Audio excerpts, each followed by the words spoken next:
महाप्रभु जगन्नाथंकर नीलाद्री विजे पूर्वर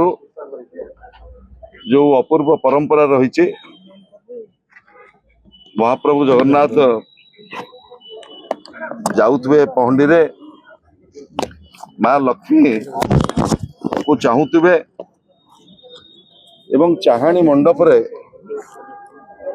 गोटे भेटघाट हुए जहाँ को भेट मंडप कह जाए से ही भेट मंडप रे महाप्रभु जगन्नाथंकर अंतिम लीला एवं प्रभु रत्नवेदी की फेरिबा पूर्वर भेट मंडप रे ये जो प्रभु कर सहित लक्ष्मीकर जो देवनीति ये देवनीति चली बेले अत्यंत दुखदायक एवं परितापर विषय कोटि कोटि जगन्नाथ प्रेमी व्यथित होती ओडिशार उपमुख्यमंत्री श्रीमती प्रभाती परिडा भारतीय जनता पार्टी सभापति मान्यवर सांसद श्रीयुत मनमोहन सामल एवं पिपिली मान्यवर विधायक श्रीयुत रिकु पट्टनायक आश्रित पट्टनायक यही चाहाणी मंडप उपरे प्रभुंकर ये दिव्य लीला समय जो भली भाव से उपस्थिति थिला यह दर्शाऊची ओडिशा रे आईन रो शासन नहीं जो श्रीमंदिर प्रशासक जेतेबेले महाप्रभु कर चारमाल उपरू जड़े अणसेवायत जो चढ़ी गले तांको भिड़ी आनिले आज आमे प्रश्न करुचु आज जड़े साधारण भक्त को जो बड़ी भाव में अणसेवायत को भिड़ी आनिले यही तीन जन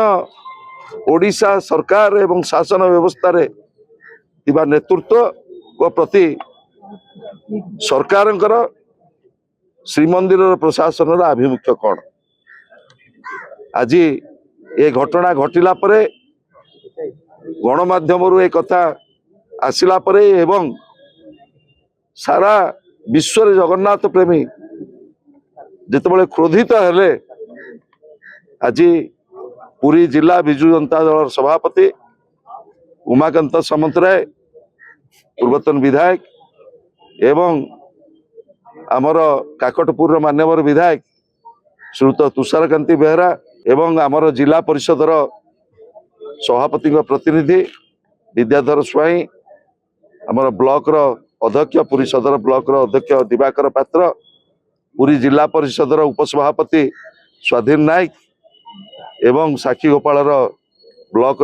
अध्यक्ष सुनील पंडा एवं आमर समस्त नेतृमंडली जिलार आज आमे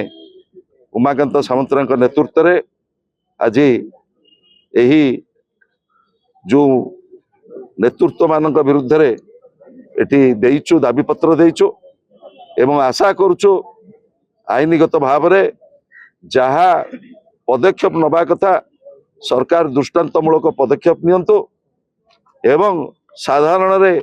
से माने क्षमा प्रार्थना करंतु महाप्रभुଙ୍କ पाखरे